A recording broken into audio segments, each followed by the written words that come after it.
Aren't you? Yep. Now that we're recording and everything, I will just call this board meeting of ORCAA to order and give apologies that I can't be there, but I've got brought back a souvenir from my travels that I don't want to share with everyone. And thank you, Emily, for chairing this meeting in my absence since everyone else is in the room there. So I'll pass it over to you and vote and keep pretty quiet to protect my voice. Thank you. All right. Thank you, Chair. I appreciate that. And thanks for not sharing your did you say souvenir from your travels? It's vague enough that it could be like a dangerous animal or something, but unfortunately you're just not feeling well. So thanks for keeping the germs at home. All right, so let's see. The first item on our agenda is the approval of the agenda. Hopefully everyone had a chance to review that. Do we have a motion? Move to approve the agenda. Second. All right, any discussion? All in favor, say aye. Aye. Aye. All right, we have an agenda. So next up is the chair report and, Excuse me, can we do introduction? oh yeah, thank you, Yes. thank you. Yeah, let's do introductions. We can start in the room and we'll start on the far end over here. Hi, everybody. I'm Carolyn Cox from Lacey City Council, field pitching for YMCU. Dave Tobin, Pacific County Commissioner. Paul Barrett, Olympia City Council. Brandon Netherland, Mason County Commission. Mike French, Clallam County Commissioner. And I'm Emily Claus, Thurston County Commissioner. I'm Jeff Myers. I'm the legal counsel. I'm Jeff Johnston, Agency Executive Director. Tyson Justice, Financial Services Manager for ORCAA. Odell Hadley, Senior Air Monitoring Specialist for ORCAA. Mike Schultz, Compliance Manager for Tiffany Flores, Records Specialist. Debbie Moody, Operations Manager. And with that, I'm AJ May, I'm Commissioner Claus Executive Aide. thanks for coming, Aiden. And then online, let's start with Greg. Greg Brotherton, Jefferson County Commissioner. Awesome. And Justin.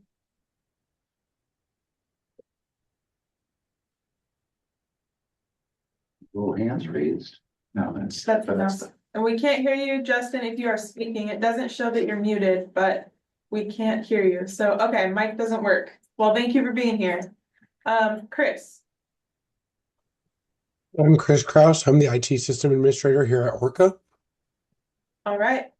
And Dan. Dan Nelson, I'm the Communications Manager. Awesome. And if I could just say, welcome to ORCAA. This is our first in-person meeting in quite a while. These are usually virtually. I know we're crowded in, and I got a note from Commissioner Miller a few minutes ago. She's on her way, so hopefully she'll be joining us momentarily. Again, thanks for joining us. There are restrooms through this door, also in the main part of the building. Emergency exit right out this door here, and we've got Wi-Fi passwords if anybody needs to get on the Wi-Fi on little pieces of paper up there. So again, thank you for being here in person. It's nice to see you, and thanks for crowding around. I know it's a little tight when we have everybody in the room. Yeah. Thank you, Jeff, for the logistical info.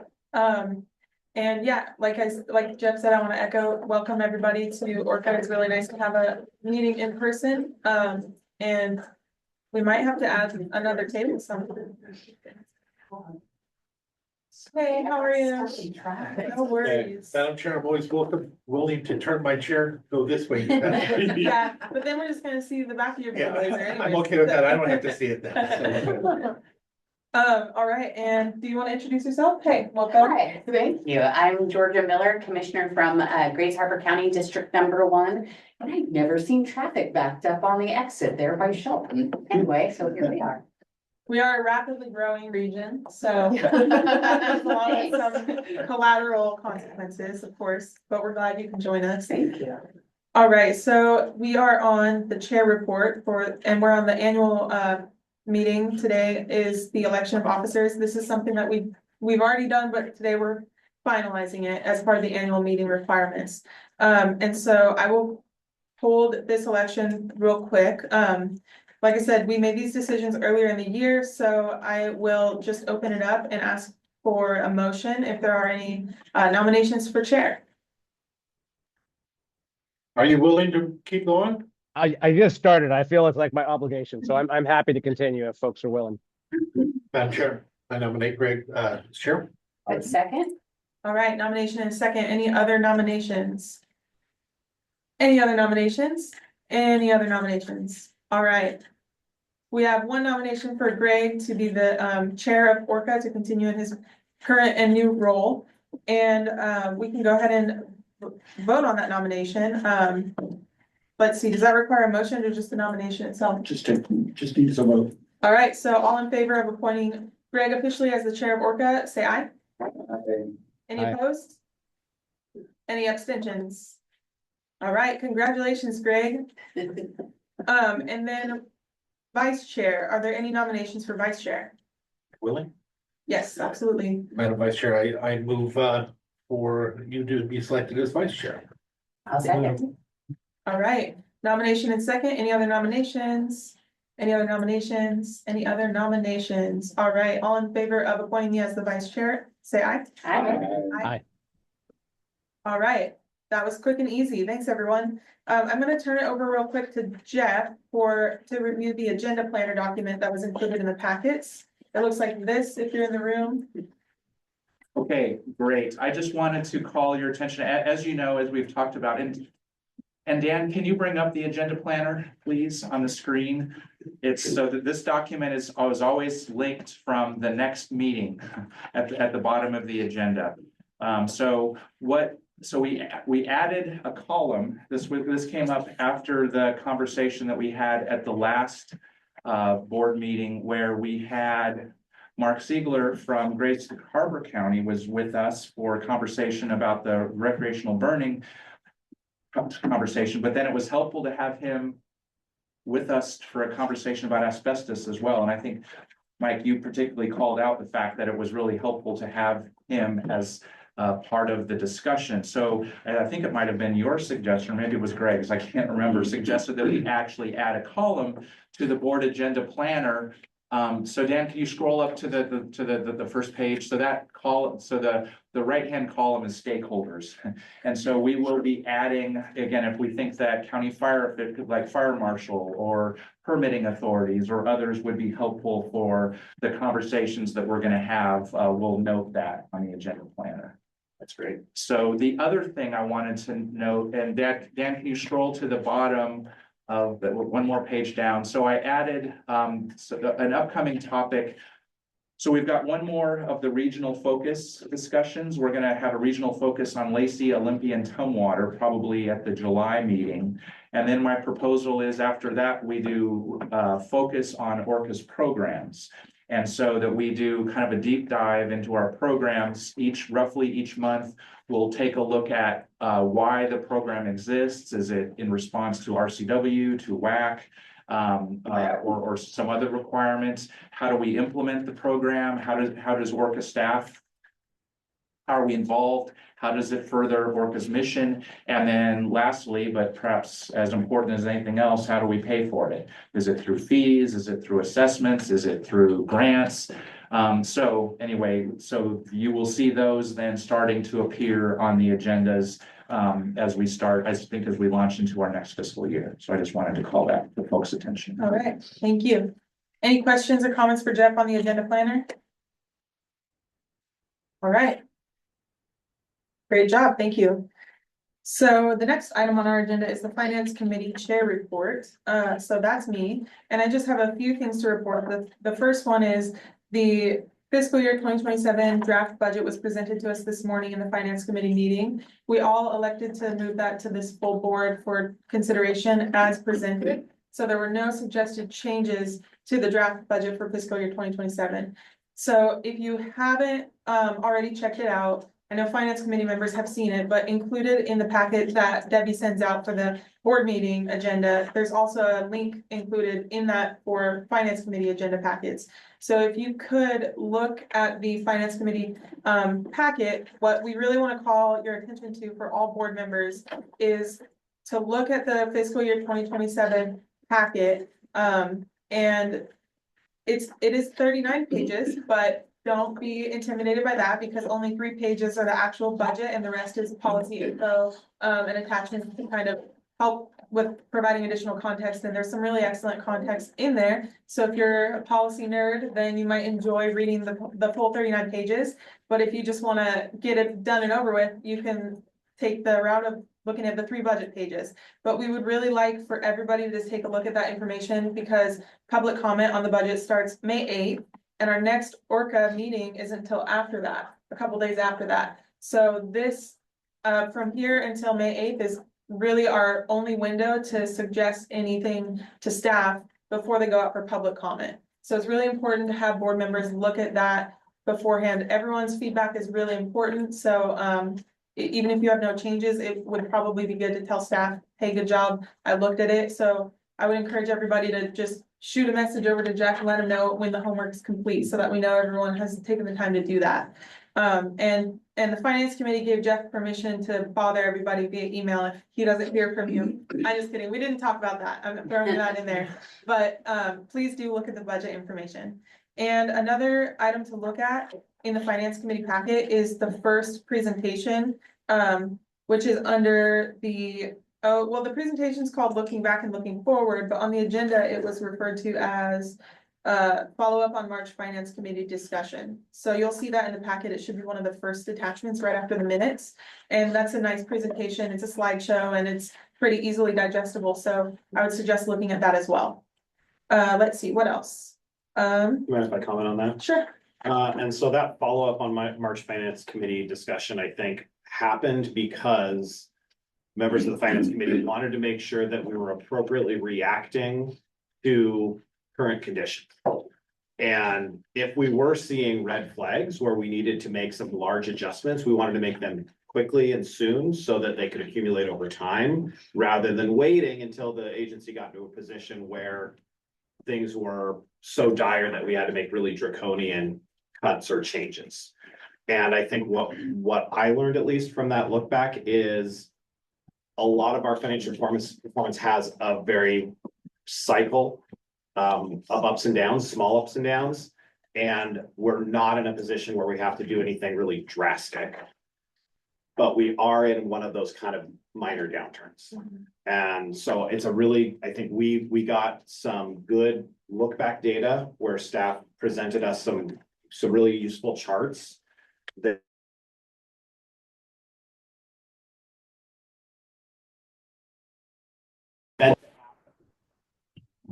sure. I think we just had a connectivity issue of some sort. Are we back, Greg? Okay. So anyway, there was one large muddling event that happened, which was a very large notice of fine a couple of years ago, which was very unusual in our agency's history.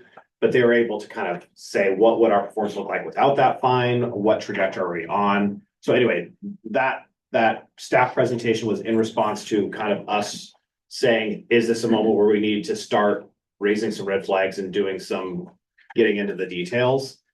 I think my personal reaction to that is no, but we need to keep our ears open. If that makes sense. Yeah, definitely. Thank you so much for that context. I think that's helpful for the board to know that this is in response to the robust discussions we've been having at the finance committee meetings, and staff have done a wonderful job of taking a lot of different questions and concerns and compiling them into this presentation, which has a lot of very useful info. So thank you for the context.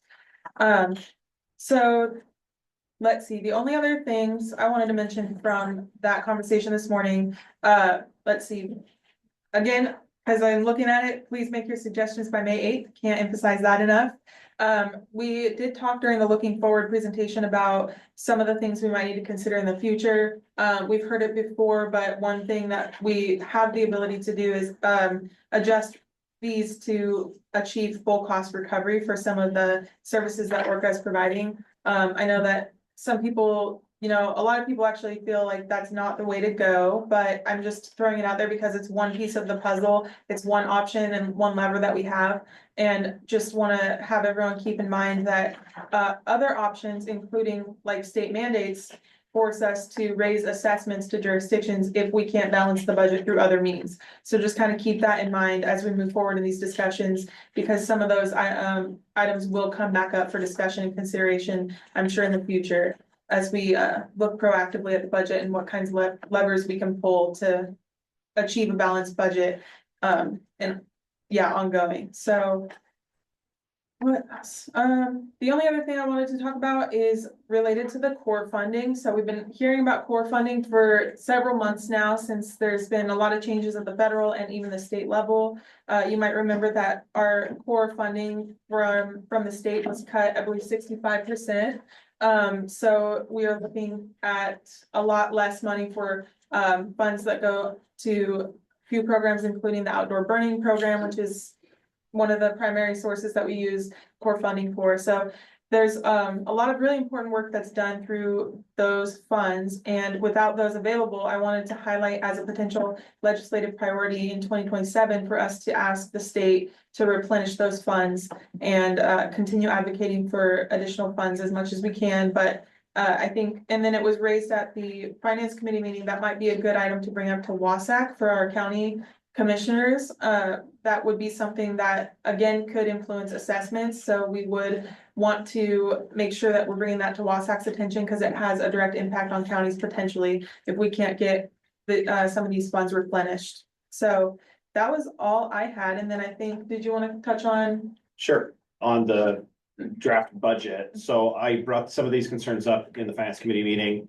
We didn't end up making any changes based on these things, but I wanted the full board to kind of hear some of these things. So the first thing to recognize is, just like most of our cities or counties, the vast majority of our expenses are personnel.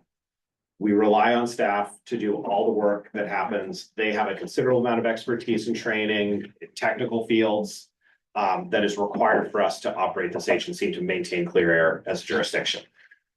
What that also means is funding staff salaries, benefits, increases in staff salaries dwarfs any of the little minor changes that we can recommend to our budget. And we can look at savings here. One of the savings that we talked about was savings in travel and training based on the current yearly conference happening in Anchorage. That's great to save money, but it's $5,000 or $10,000 compared to, you know, a very large change. So that's the basic context. One thing that Clallam County at least has, I would identified in some of these things is, and this happens at ORCAA too, is we pay both sides of payroll programs, premiums for paid family medical leave and L&I. And Clallam County has shifted to having the employees pay the employee portion. So that was one of the things I brought up that I just wanted the whole board to hear. We're not, as a finance committee, we did not make that recommendation to this budget this year. I'd be interested in hearing what the board thinks. There might be some additional context that Tyson has on at least the paid family medical leave that I think we're going to discuss later today. On the L&I would say that as a former business owner, I liked having my employees having a stake themselves in maintaining a safe workplace, and having them pay into that system, I think provides them that stake in having a safe workplace. We talked about some other minor things like vehicle replacements, and our committee decided we didn't want to get behind. We have vehicles that we put a lot of miles on because of the very large geographic jurisdiction. And if we start getting behind on a vehicle replacement schedule, that expense is going to really be enormous in future years. Was there anything else that I should mention? I think that covers a lot of the things that we discussed. But like I said, none of these things, we didn't make any recommendations to change the budget now, but I just want to make sure that the board hears kind of where we are in the conversations. Thank you, Mike. Any other thoughts on any of the finance committee topics from finance committee members, or I can also open it up for questions and comments to the full board. I think you did a great job explaining. Great job. All right. Anything I missed from staff from this morning's meeting? Okay, perfect. So, does anyone want to tell me when public comment period starts on the budget? Does anyone know? Staff can't answer this. May, yeah, after May. There you go. All right. Unless we put it forward today. Well, that's not on the agenda as a motion, but it is an option. Yeah, so thank you. Thank you for the reminder. I forgot what day it starts, so I appreciate that. With that, we can go ahead and move on to our next item, which is public comment. We don't have anyone in the room for public comment. Yeah, we have one person online. I know, Justin, you said your microphone doesn't work, but if you have any comments, you're welcome to put those in the chat. And do we have like a back end Zoom where people might be watching and raising their hand, or we don't have that? It's not presentation. No, So any Mr. commenters will Weiser is be the only one online, so. Okay. All right, perfect. Just give it a couple seconds in case Justin wants to type anything. No comments. All right, thanks, Justin. So moving on, the next item is our consent agenda. So the consent agenda includes the minutes from March 11th and the expenditures and disbursements from March. So is there a motion on the consent agenda? I'll move to approve the consent agenda. Second. All right, motion and a second. All in favor, say aye. Aye. Aye. All right, perfect. Consent agenda has been approved. So our next item is a presentation on how we measure PM 2.5. Okay, well, I'm gonna kick this off. So in February, as you probably remember, we had a presentation from Dr. Meredith McCormick from Johns Hopkins University about the health impacts of air pollution, particularly particulate pollution, PM 2.5. So to follow up on that, and to prepare for the visit to the ORCAA monitoring station in Lacey this afternoon that many of you will join us on, Odell's put together a presentation about how we measure atmospheric particles. Great, Odell. thanks, Jeff. Dan, could you please put the presentation on? All right, thanks for all being here and entertaining me while I talk to you for a little while. So particulate matter or atmospheric particles is one of 6 criteria pollutants that EPA has set standards for, but it is unique among those pollutants because it's the only one that's based on physical properties rather than chemical properties. All the other criteria pollutants are one compound, like ozone, SO2, sulfur dioxide, carbon monoxide, so gases, or even lead, which shows up in particles but is one element or molecule. So first, I'm going to talk a little bit about those physical properties. So particulate matter, it's really important to think about size, and a lot of people don't think about sizes this small. So I'm going to be talking about micrometers, which are also equal to microns. Those are used interchangeably because scientists love to have multiple ways to say things. The abbreviation for micrometers is that μm, so you'll see that in the units.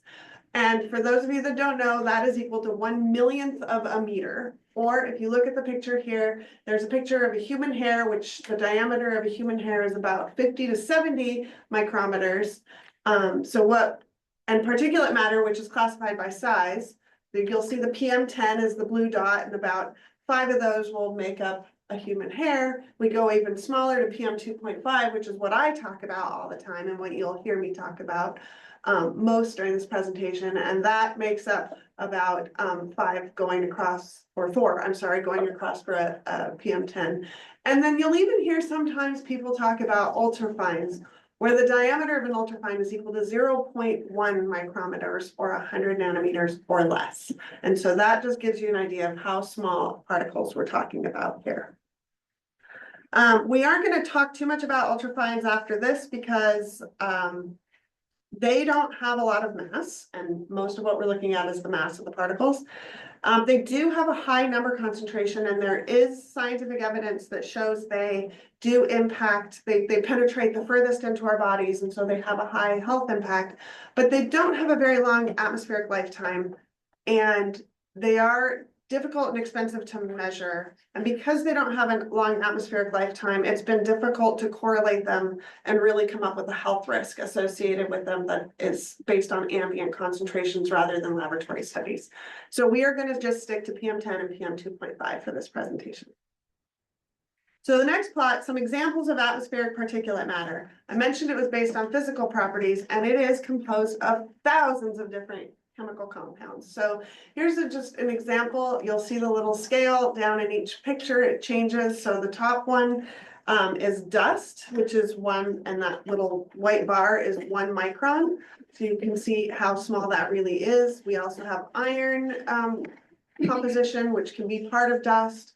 Quartz, again, part of dust. some different ones. Fly ash is an interesting one because that is one that we generate here in our area from different industrial sources. You'll see it's very spherical. I was curious about why it was so spherical, and that's where you get molten metals coming out that are almost gasified, and then they recondense as the stream cools and form these little tiny spherical glass-like particles. Also want to point out soot, also known as black carbon, down there in the lower left. And then salt can be a big one near the ocean. So just an example of some different types of chemicals that make up PM2.5. Pollen, there's a lot of that in the air these days. The pollen's a fun one, and that's 5 microns. So that's interesting. Pollen's pretty big. It doesn't actually make it very far into our system. So if you have an allergy, you're mostly going to feel it right here in your nose, right here in your eyes, and right here in your throat. Because it's so big, it doesn't really get much further than that into your airways. So I just want to point out that next slide, please, Dan. The chemical composition of PM 2.5 isn't the same. And so here's just kind of a general broad view of different chemical components that make up the majority of PM 2.5 across the country. And I just really want to point out in the Northwest, in our region, there's a lot of that gray, which is carbon. That's organic carbon and black carbon, and typically comes from combustion sources. So the majority of our PM 2.5 PM is from combustion sources in our region. You'll see in other areas, there's a lot of sulfates, a lot of nitrates, and even a little bit of crustal, which is another way to say dust. And so the nitrates are a lot of agricultural will generate that. Sulfates can be from shipping or diesel exhaust. So just everybody kind of has their own unique blend of what makes up PM 2.5. And then next slide, please, Dan. So this improved network dates back to the 80s. This is sites that collect PM 2.5 on filters and analyze them for their chemical composition. And so these sites that you'll see are what that previous slide was generated from. So we have been measuring the chemical composition of PM 2.5 for a really long time. And I just want to point out that if you look way up in the upper left-hand corner, you'll see ORCAA. That little blue dot is the improved site that's co-located with our NCORE site that I've talked about. It used to be Chica Peak, it's now Bohocas Peak. And so we are getting chemical composition from up there as well. And I did publish a paper many years ago now, I think almost 9. Next slide, sorry, Dan. Where I use that improved data to determine what our primary sources of PM 2.5 were at the site. And so what we found was ships, especially in the summer. Wood smoke was a big one in the winter. Sea salt was another winter one. Dust showed up in the spring. And then we had sort of this mixed background aged particles that were just kind of there all year round. If you want more information on how I did this and the actual components, just let me know and I can give you a copy of that paper. So let's get. May I have a question? Yes, of course. The ships, are those out at sea or are they in port? Those are the ships that are coming up the coast and going down the Strait of Juan, probably. I mean, they could be some from in port too, but mostly we see that in the summer, and the wind direction is favorable to that strait. That northwesterly wind direction indicates ships out at sea. Great, thank you. Okay, so how do we measure particulate matter? Well, we've talked about size. So size, the first step is to isolate the size that we're interested in. Back in the late 80s, early 90s, PM10 was the primary one. And so we used that top inlet there, which is a PM10 cyclone. You'll see an inside view of it on the left, pointing to where that would correspond in that inlet piece. You're going to see that inlet later this afternoon out at the Lacey site. So all the particles go in the top. There's a screen up there that keeps bugs and stuff out. You'll see a water trap off the side. It's a little jar. Any water or moisture in the air streams that get in there get accelerated down there and thrown out the side into that water trap. So we don't want to measure water. We want to make sure we're not measuring water when we look at these particles. So you'll see in that left-hand side, the particles come down, and anything larger than 10 microns goes straight down. It's too big to make that turn around those edges, and it just hits that plate and it gets trapped there. And so that all stays there. And then all the stuff less than PM10 go around the edges and keep going down to the next size cut stage, which is that little very sharp cut cyclone you'll see further down. And so there, anything larger than 2.5 microns bends and goes down to that impactor plate, and everything else that is smaller than that can make it around that final bend. And so only particles smaller than 2.5 microns can make it into your reaction chamber, whatever that may be. So next slide then. So the first method that I'm going to talk about is the gold standard. So the federal reference method. This is a weight-based measurement. It is a direct measurement of particulate matter. So it's a mass per unit of air, usually meter cubed of air or volume of air. It starts in the laboratory. The filters are put into this chamber and conditioned at a specific relative humidity, pressure, and temperature for several days. They are weighed, they are numbered, identified, and then shipped out to the field operator, who then installs them into the sampler. And so there's a pump in there. The pump pulls at a very precise flow rate through that filter. The way that we check that, the operators regularly have to go out and verify the flow, verify the temperature, verify the pressure that that instrument is giving, so that we know all those parameters are accurate. And then those filters you'll see in the bottom, the two tubes. So the filters are in one tube, and then they cycle through the sampler and get collected in that other empty tube on the other side. So once a week, operators go out, pick up those filters, and ship them back to the lab. The filters collect for 24 hours, so you get a total just average mass per 24 hours. And then they get back to the lab. Once they get back to the lab, they get back into the chamber, where they are put at the exact same relative humidity, pressure, and temperature that they were conditioned at, because that can affect the weight. And then they are weighed, and then the difference in the weight is the mass of. So it's a very simple idea, but it's a complicated process. So the pros and cons: it's the most accurate method.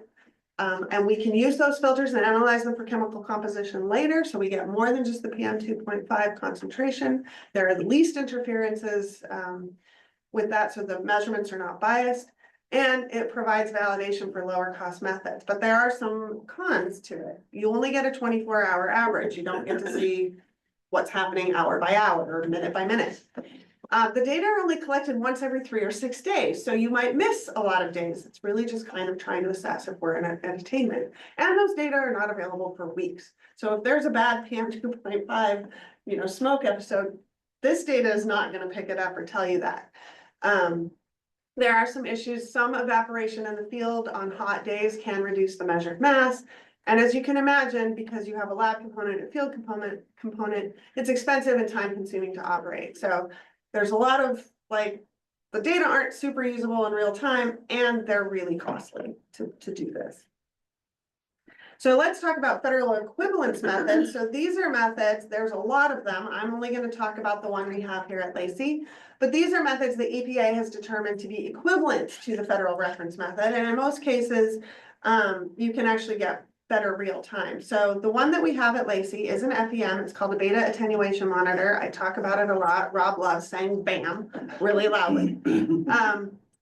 Basically, it collects particles on a filter every hour, and there's a carbon-14 source that's emitting beta radiation through that filter. And the number or the mass of particles on that filter absorb beta radiation. So if it's a blank filter, the detector measures 0. And as it accumulates more mass on it, that detector signal for the beta radiation will decrease, and that will give us the mass of particles on the filter. And you can see down there the tape. I have a picture of the tape that's going through that. The different colors just kind of are indicative of how much particulate is on that filter. So how does the federal equivalence method, in this case our BAM, compare to an RM, or a federal reference method, and these data were from last or 2023 and 2024, collected at the Beacon Hill site in Seattle, where they are still running an FRM and a BAM at the same time. And you can see that on most days they agree really, really well. Where the red arrows are, you'll see that there are days when they don't agree, and there's lots of reasons for that. Operator error, the filter got ripped, something happened where the BAM wasn't, working properly that day. So that does happen, but by and large, those two monitors are measuring the same thing. Next slide now. So the beta attenuation monitor is great. It gives you near real-time data. It's not dependent on chemical composition. It's low maintenance and a high percentage of valid data, or, the juice is worth the squeeze, I guess. I don't know.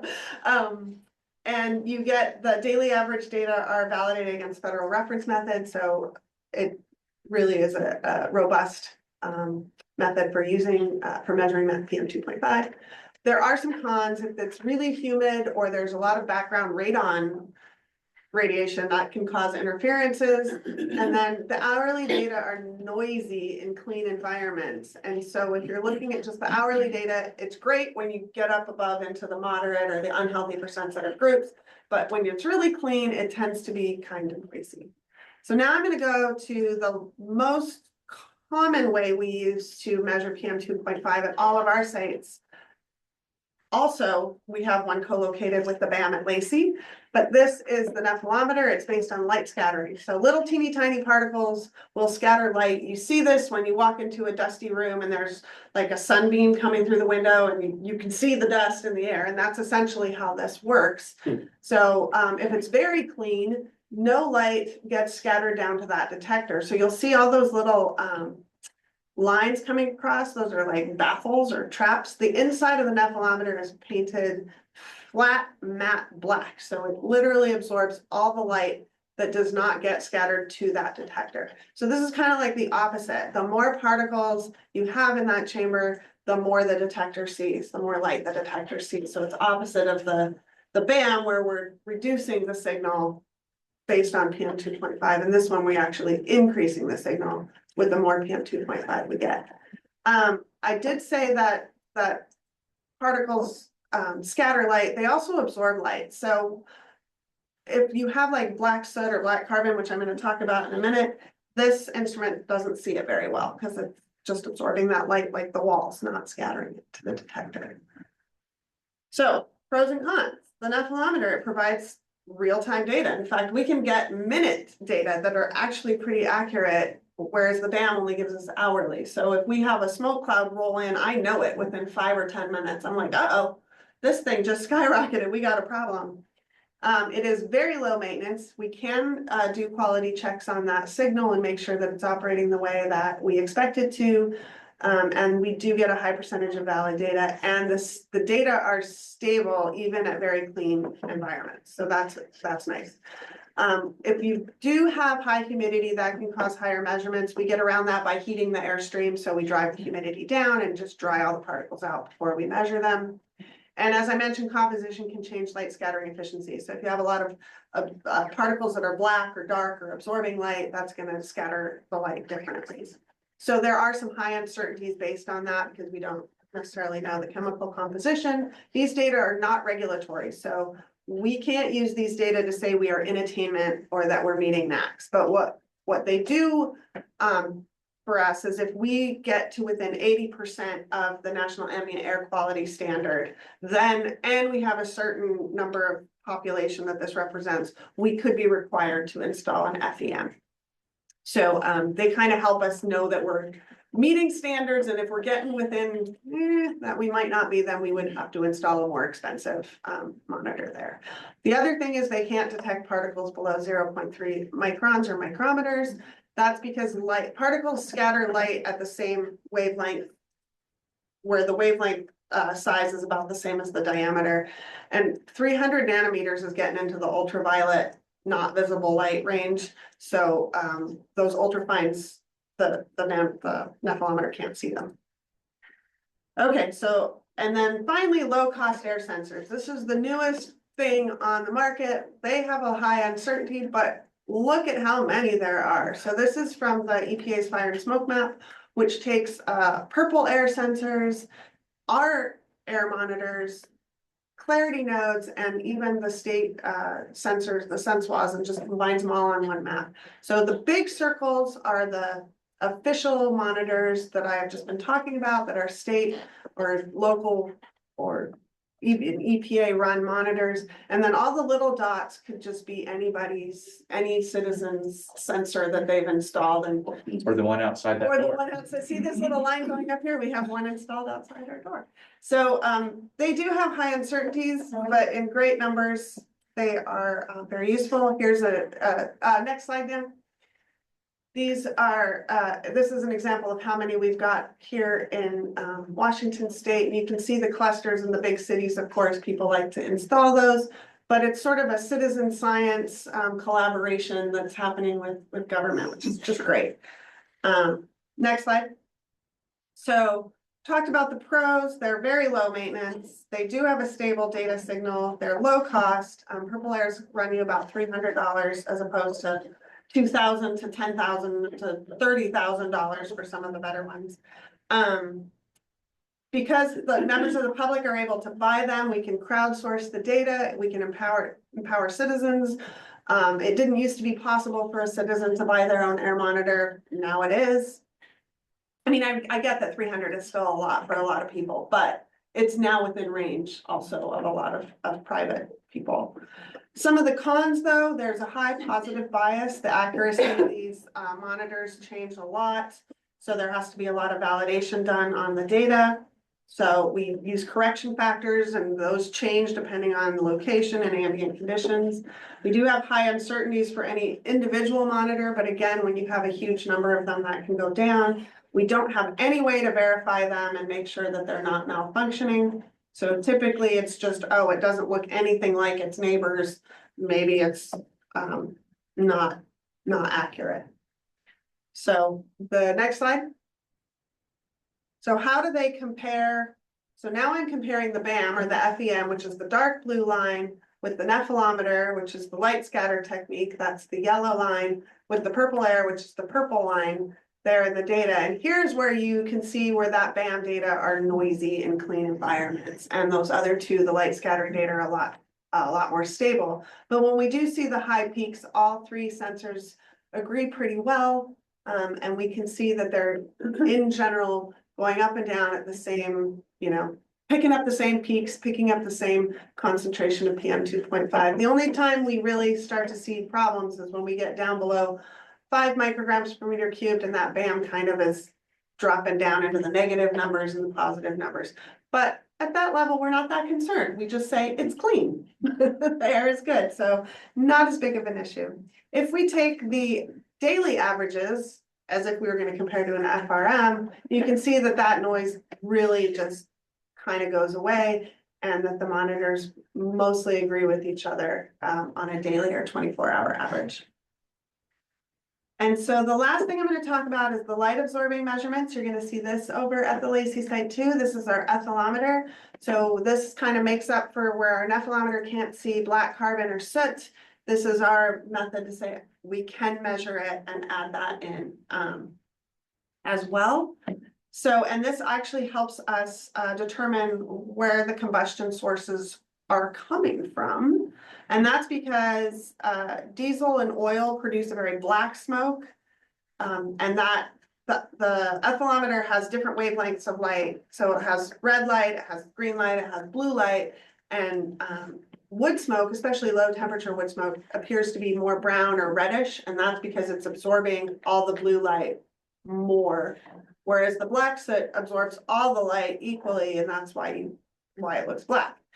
And so here's an example of what those filter spots look like depending on what we're measuring. So black carbon at the top, kind of a mix in the middle, and then like low temperature wood combustion where it's very orangey, yellow, brown colored in the bottom.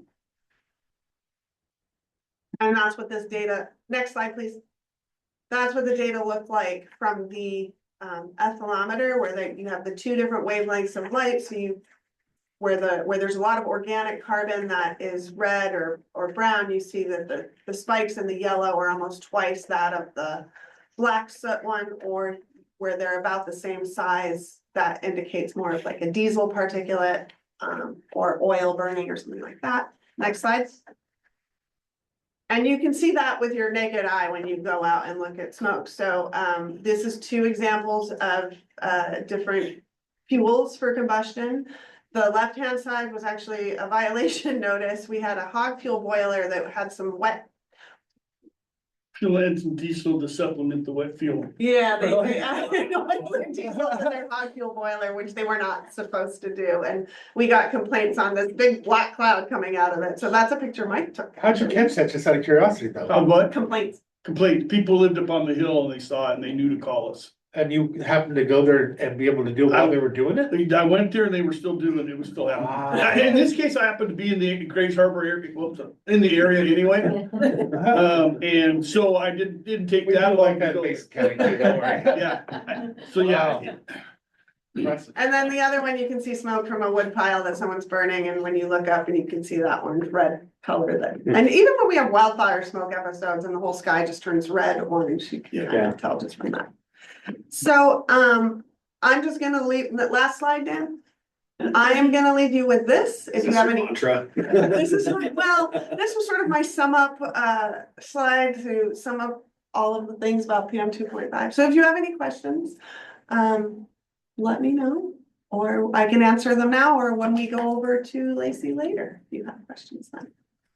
So. Okay, thanks, Odell. Questions for Odell? Just have one quick one. When you refer to noise, is this like background or? Noise is sort of a measure of uncertainty. So if you have an instrument that is measuring, say, 2 micrograms per meter cube, and you look at it every minute and it pretty much just stays at 2. That's quiet data or not noisy, right? It just stays at 2. But say for like 20 minutes, you're looking at it and the real concentration is 2, but the instrument every minute is going -1, 3, -0, or -4, 5, 0. It's just bouncing around that, and depending, and the bigger that amplitude of that bounce, the noisier that data is. But when you still take the average and compare it, it still comes out to 2. It's just from minute to minute, it's bouncing all over the place. Thank you. Sure, good question. Any other questions or thoughts? All right. Yeah, good job. I really liked that presentation. The science behind it all is very interesting to me. I came in with no background or understanding in this, and it's been really fun to learn all of this cool stuff about your monitoring. So, well, we think it might help when I come in and just start talking to you about the air quality, just to kind of have in the back of your head where that data is coming from and how I've collected it. So yeah.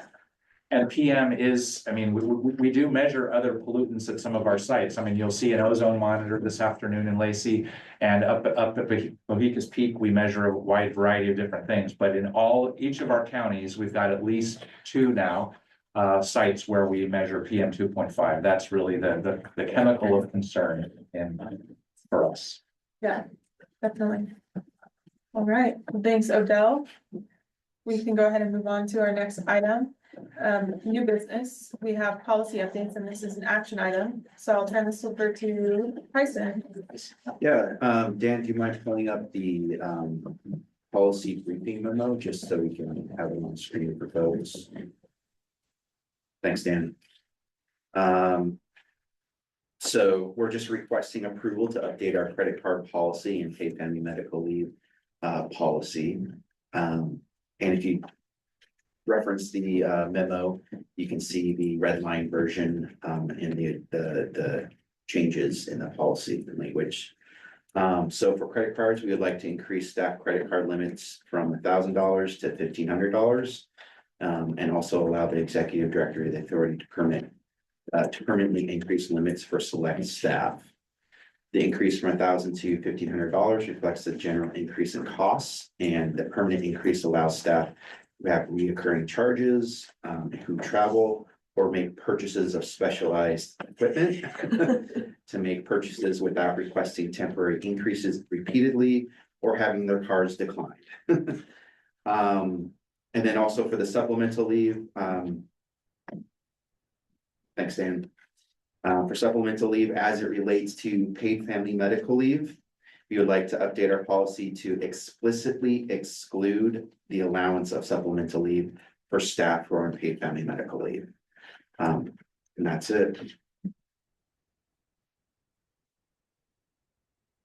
All right, thank you, Tyson. And so that's kind of that trade-off that we discussed, if you want to mention. Yeah, so as mentioned earlier, so the reason why we are excluding supplemental leave for folks who are on paid family medical leave, part of the reason is as an agency, we're covering the premium, the employee premium that's normally taken out of an employee's paycheck or is paid through their paycheck.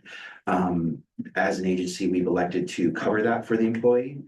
But as a trade-off, we're not allowing supplemental leave for folks who are on paid family medical leave. So, And can you correct me if I'm wrong? My understanding is the full payroll deduction, it's usually split 75-25 between the employer and the employee. So the employee is usually paying 25% of that. if you have, I Might believe be there's a wrong. threshold. So if you're under, I believe, 50 employees, there's actually no employer portion. That's right. right. So because we're under that threshold, we don't actually have an employer obligation. It's just all employee, but we're paying the employee portion. So Thank you. Yeah. That is correct. All right, thanks. This is a quick and easy policy update. If there are no other questions or comments, this is an action item, so we'll need a motion on the briefing memo. Is there a motion? I move to accept both policy updates as presented. No, second. All right, motion in a second. Any further discussion on this item? I will say the credit card one seems very reasonable and just a normal, this is how business is done in the modern era. We've had these same discussions at the county level with regards to how departments purchase. All right, thank you. So we have a motion in a second. I will go ahead and call for the vote. All in favor, say aye. Aye. Any opposed? Any abstentions? All right, that passes unanimously. We are on to one of our final chunks of the agenda, the director's report. So I'll start with the executive director update with Jeff Johnson. Okay, great, thank you. I've just got a couple things to update you on. And as a public agency, of course, ORCAA responds to public records requests. And we just, in the past month or so, submitted the public records reporting data to JLARC, the Joint Legislative and Review Committee. So I just wanted to mention some highlights from that JLARC report. We're not required to report because there's a mandatory threshold if the agency is spending over $100,000 on public records, then you have to report. We are well below that threshold, thank goodness. But some of the highlights, so in calendar year 2025, Tiffany fielded 92 public records requests. 75 were closed within 5 days. 16 took a little bit longer to close because they were more involved. Spent an estimated 340 hours of staff time on those public records requests, an average of 4 hours per request. But again, that's incredibly variable. Some of them, a few minutes, others days, and multiple staff time. Estimated cost to the agency of about $16,000. Average cost per request of about $174. So just a picture on some of the work. And again, so Tiffany is our public records officer for the agency, but she works with other staff as needed to fulfill these requests. Yeah. I just had a question. Tiffany, can you characterize what the bulk of the requests? I'm just curious what the public is interested in knowing, if there's a characterization, or is it all over the map? It kind of goes all over the map, primarily, I'd say phase one, people coming in wanting to build and they want to know the history of the building, if it has asbestos, if there's been complaints about that property. That would be where the majority, I think, come in, and then followed closely by complaints. And then is this source doing what they're supposed to do? So I would say in short order, it's phase one complaints, who complained against me? Do they have a permit to remove this asbestos? And then is ORCAA doing what they're supposed to do as us being the source? I'm just throwing that randomly out there. Thank you. So- That's helpful. That's where we. Right? Okay, great. Thank you. Just wanted to mention, as we're all aware, I'm sure, we've just experienced coming out of one of our warmest, driest winters on record in Washington and the West. Snowpack is below 50% in many areas. So, and in addition, there's signs that we may be headed into El Nino conditions, which means even warmer and drier. And so we very well might be setting up for a bad wildfire year. Of course, last year we had a wildfire right here in our own jurisdiction, right up Lake Cushman. And we did have some impacts from that. But of course, ORCAA, our counties can be impacted by wildfires from Canada, from Oregon, from all over. But so we're watching carefully, and just because of the climatic conditions, we might be heading into a bad wildfire summer.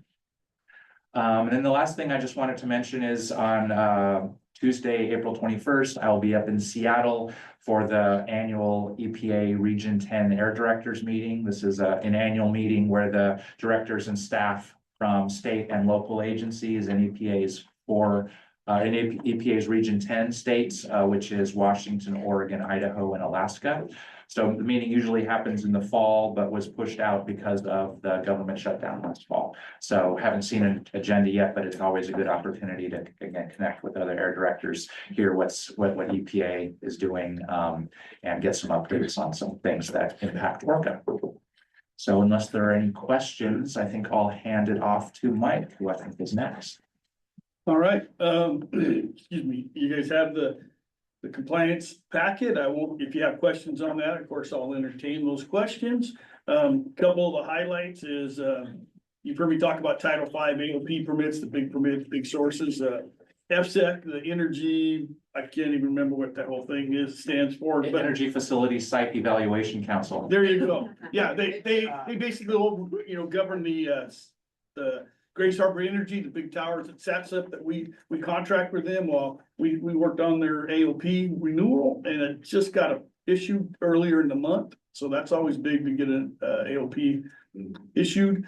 We also had for our newest inspector, some particulate control free training from this group called Westar. They're Western, the coast, California, Oregon, and Washington. Everybody feeds into that, and then they do some free training, and it just happened to be over particulate control, and so that was good for them to get free training. We also, this I think is well worth noting, Emily was part of it in her own group, but there is a expanding your horizons. It's a thing every year that's done, and it basically is for participating middle school women, trans, and non-binary students that to explore STEAM careers. So we go out there, we do different types of science presentations about maybe how particulates formed, or there's a whole bunch of different ones. And we always have the women in our group to go out there and do it. And ORCAA's been doing it since 2001, I was told. So I think it's worthy to note that we've been a participant for all those years. We did that this past few weeks ago, and I won't say any more in case Emily wants to talk about it, but it's a good program, and we've been, like I said, doing it for a long time, and that's great. We had one engineer and one inspector go out there and do a couple different experiments. Anything else? You got any questions? I'm willing to answer, but that's all I'll talk about right now. Thank you.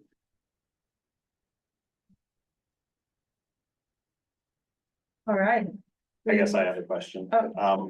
All those complaints that happened from SQUIM, we had emailed about them. Yeah. Everything went fine with the burn, and was there anything that we had to do? So there's a planned fire district training that happened in SQUIM in Palm County. And I think the fire district did everything right as far as I could figure out. And there was one or two specific citizens that had some very large concerns about that training. And they contacted ORCAA a number of times, and I just wonder if it went okay. There was a little hiccup communication between the fire department and the city of SQUIM. The fire department turned it over to the city. The city didn't do the cleanup as fast as they should have, but that got rectified within a couple days. We got a few complaints after it because of that. And for those who don't know, fire departments and fire districts have a special exemption in the WAC where they can burn buildings for training fires. So all that prohibited materials and stuff that you normally don't want to burn, they can do it so they get real life training. And a lot of fire departments still do it once or twice a year. Squim was doing it and they pulled in some other fire departments. So it's a really good tool for them to bring people together. This happened to be one in a city park, I believe. And there was, everybody on the street, across the street, word got out, there was an article in the paper. And so a lot of them complained because of the fact that there are prohibited materials there. The roofing can be kept on, siding can be kept on.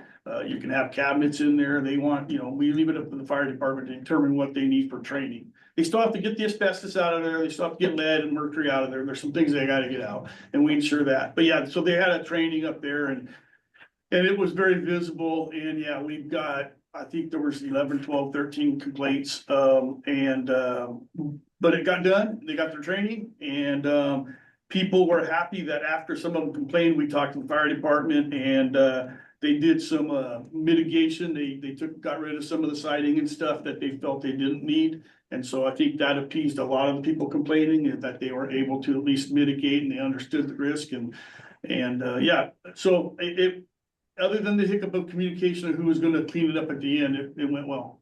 I will just say that, as public officials, we deal with a lot of complaints on a wide range of a spectrum of reasonability. I've never really had a situation where people have complained about firefighters training for firefighting, and I was kind of frankly shocked by that. We don't get a lot of them going in. If we get complaints on the training fire, it's usually if they left it smoldering afterwards and left. They're not supposed to do that. That's when this was a rare occasion to get people up front telling us about it. And the fire departments on all these training fires are supposed to always notify the neighbors. So it's not like they do it in secret. They're up front and they're open about it. And yeah, in this case, it just there was a bunch of people who, had some valid concerns. So the fire department did what they could to mitigate it. That communication piece will get you in trouble every time. So. Yeah, it was right after the article came out that we got all those calls. Yeah, go ahead, Dan.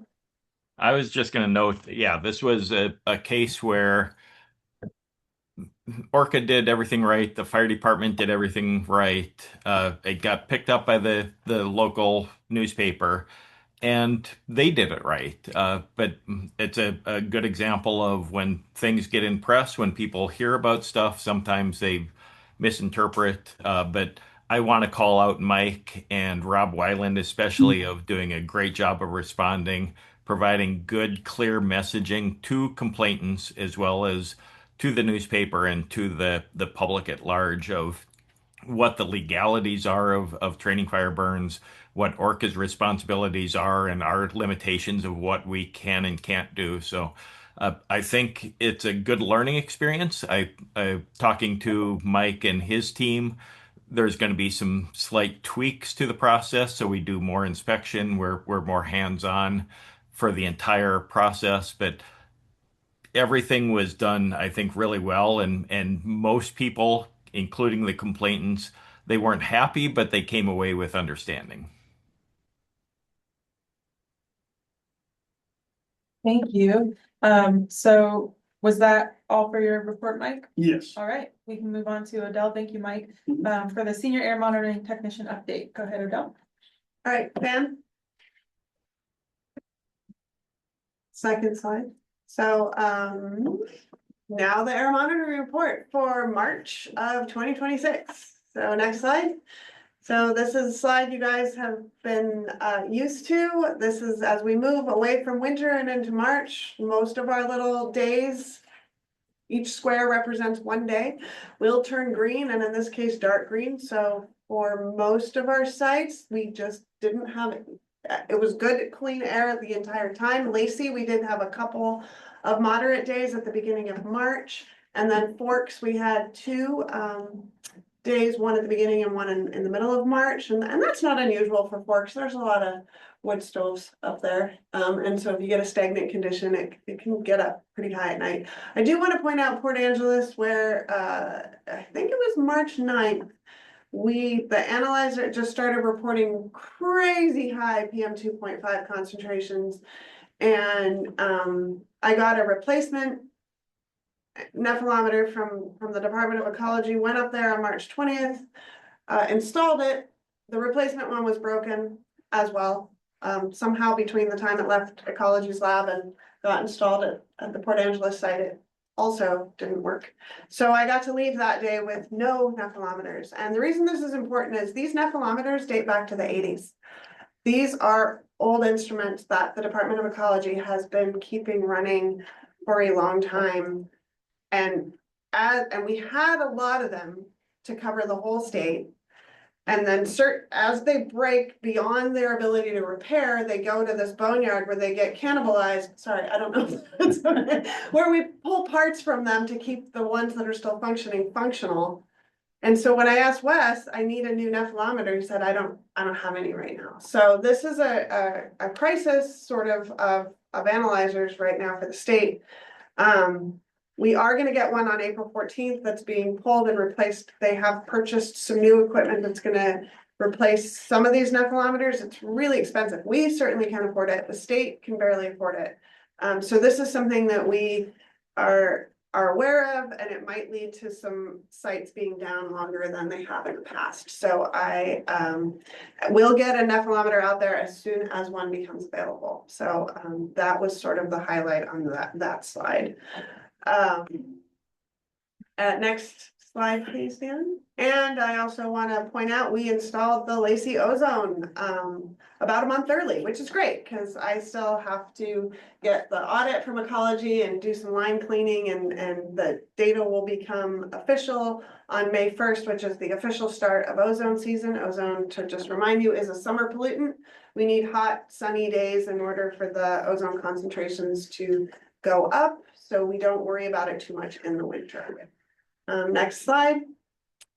And other happenings, we did get a successful Pahocus Peak site audit with Ecology. That's the first state audit of the site at the new location. The relative humidity was the only thing that broke, and I had to replace a new one of those. And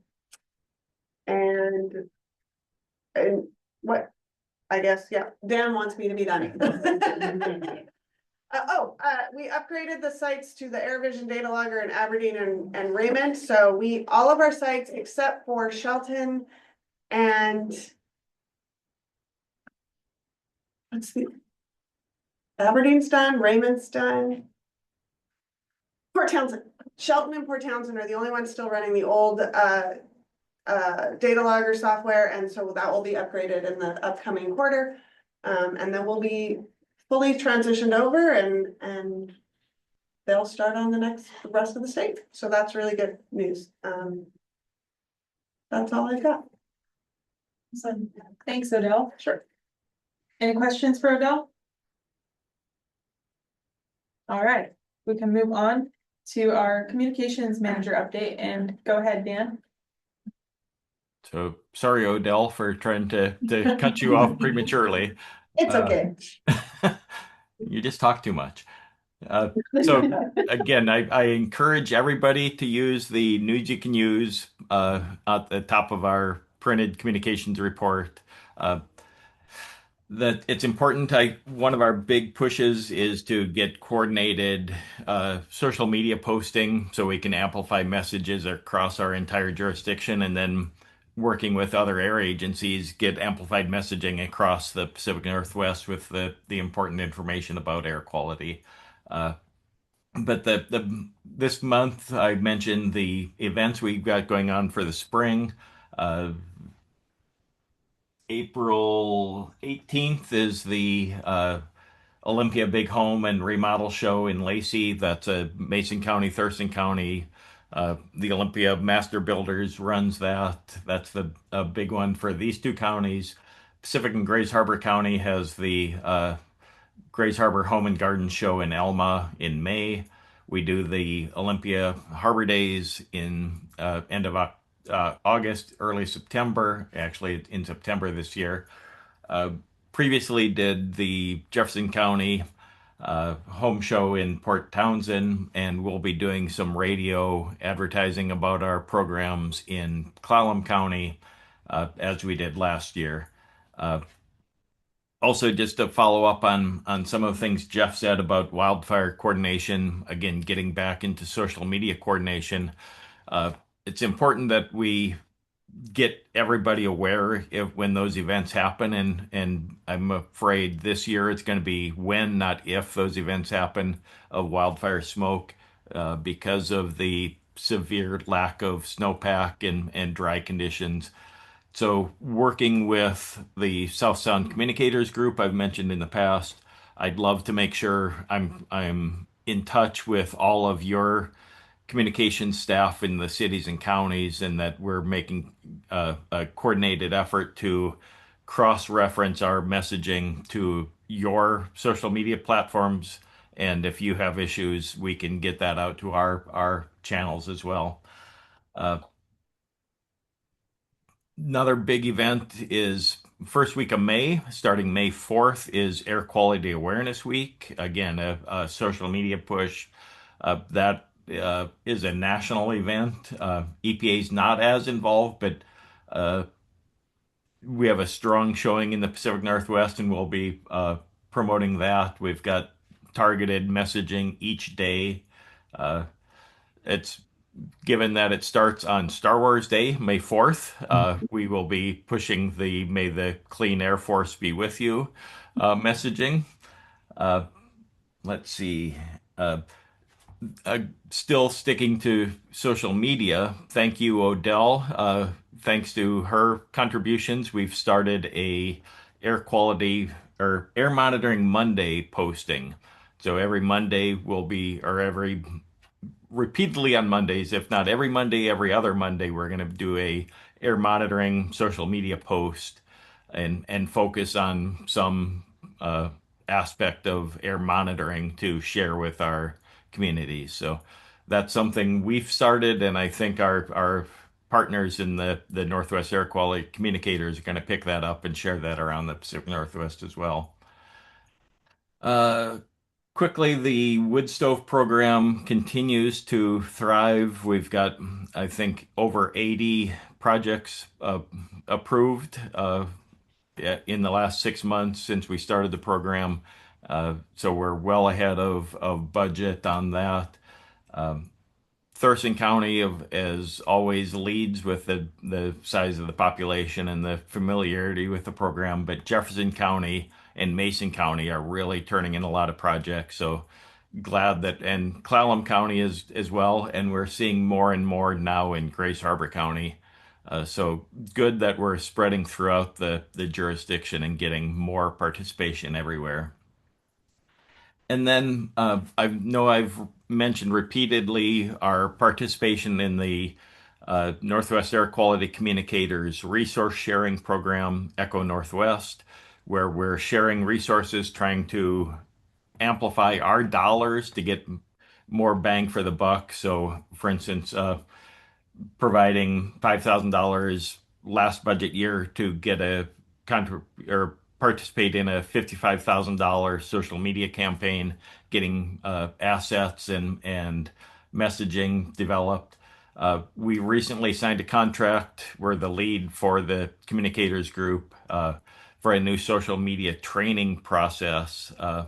It'll be online training that our partner or our contractor, the Rhizome Collaborative, is doing. But they'll provide training for agencies large and small. It's public domain, so we can share it with our board and with your communication staff. But the goal is to make it easier for people with limited communications budget, limited communication staff to maintain and promote a social media presence for their agencies or for their department. So we'll keep you posted on that, but that's going forward, and there should be some really good training materials developed in the next 2 months.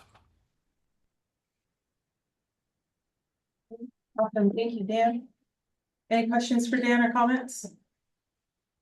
Okay. Well, then we can move on to, last but not least, our financial services manager update and hand this over to Tyson. All right, gonna wrap this up, gonna be pretty quick. On the finance part, we finally received our biennial core funding for both state and federal. So for the 25-27 biennium, we'll be receiving approximately $459,000 or $229,000 per year. We are permitted to submit reimbursement claims dating back to July. And I have already submitted the 2 quarters of reimbursement claims related to core funding.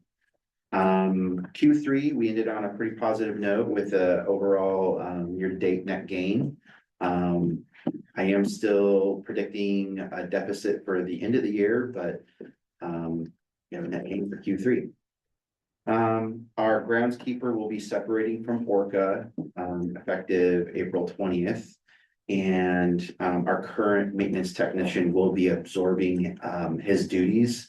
So we're going to be moving from 2 part-time employees to 1 part-time employee effective April 20th. We also finally have the roof replacement schedule for April 27th through the 29th. And we will be closing the office down to the public, just out of safety. It's going to be extremely loud, a lot of debris around the building. And we'll be posting a public notice about the office closure for that time. Staff will be available remotely, so that means phone call, through the computer. You can still access our website. And then lastly, wellness. We recently had a site visit from an AWC wellness coordinator. She provided some updates on the program itself and provided some information about how to track our program through metrics. And so we'll be incorporating her suggestions into our wellness program. And that's going to be it for me. Thanks, Tyson. Any questions for Tyson? All right. So that brings us to the good of the order, and I'm gonna turn it over to Jeff to kick this off on some logistics for lunch. Sure, do you want me to do those during the, sure, I can.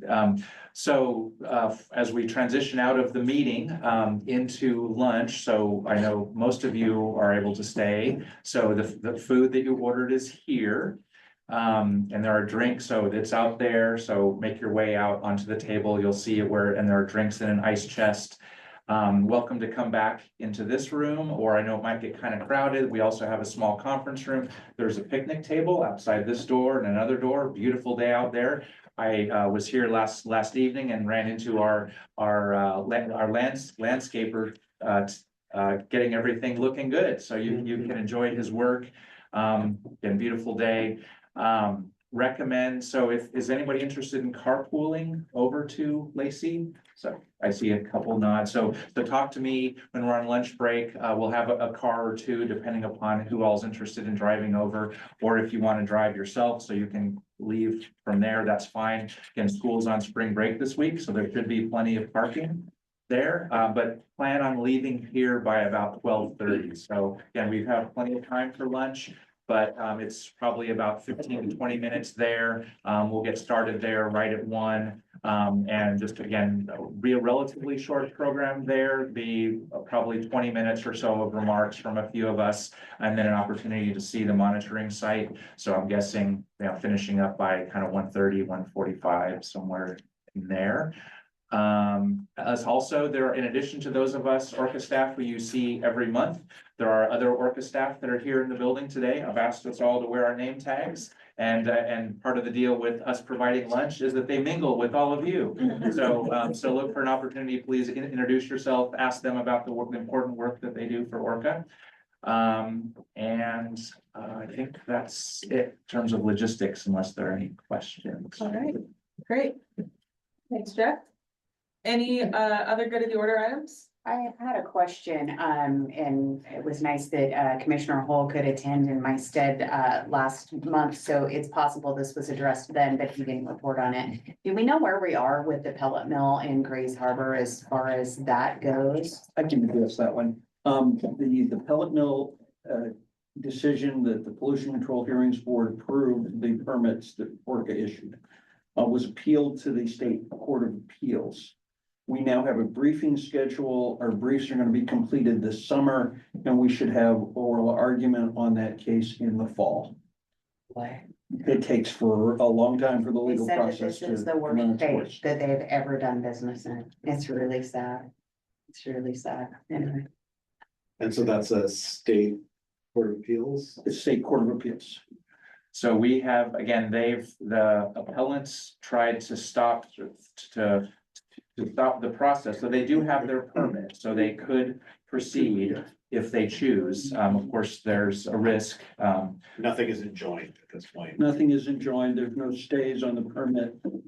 They have the legal ability to proceed. It's just the financial people often don't want to take that risk. I understand. All right, thank you. Thanks for the update. Any other questions or comments for good of the order? I have a minor, a request, and I might be at fault here, but I was wondering if we could get all of these documents posted onto our calendar invite as opposed to just being emailed to them, because I get so much email, I have to dig back, and then I'm wondering if it's the right. Great idea. Could we just get them all posted right on the calendar, and then because when I'm organizing my life, I checked them last weekend for kind of what things look like, and so just as a convenience, I would like to request We that. can, yeah, I mean, I don't know if the calendar, so I guess include the links in the calendar invite. I think we can do that. That's what you used to always do. Okay, so yeah, we could. Yeah, that it would just really Sure. help me Sure. organize my life. So Sure, thank you. absolutely. Yeah, no, we want them. I mean, we go through a lot of effort to put these materials together, and so we want to make them available to you. And I did go back and I found the correct email, but we get so many emails that it's hard to decipher which one has the information you need on it. Right. And that's why I made a request. Yeah. Yeah, thanks, Paul. I'm very fortunate I have AJ to help me with that kind of stuff, and I agree, like every time there's an event in my calendar, I ask her to take the exact email related to it and copy and paste it in the calendar. So sometimes I have, like if it's ORCAA, which we're usually pretty good about reviewing the ORCAA agenda, so that one, I have it in my workflow to just look. But on other ones, sometimes I'll have like a council meeting, and then AJ has to make another meeting just for me, since we don't own that one, and she copies and pastes all the stuff in there. So I can totally see why that's beneficial, especially how many emails we get as elected officials. It's a lot, so. I'm like him. I don't have an assistant. I don't have a secretary. I don't have. Yeah, I'm all of them, so. yeah, I recognize my privilege in this situation. Thank you. Yeah, absolutely. Thanks for the question, Paul. All right, any other good of the order items? All right, then we are adjourned. It's 11:25. Thanks, everyone. We miss you, Greg.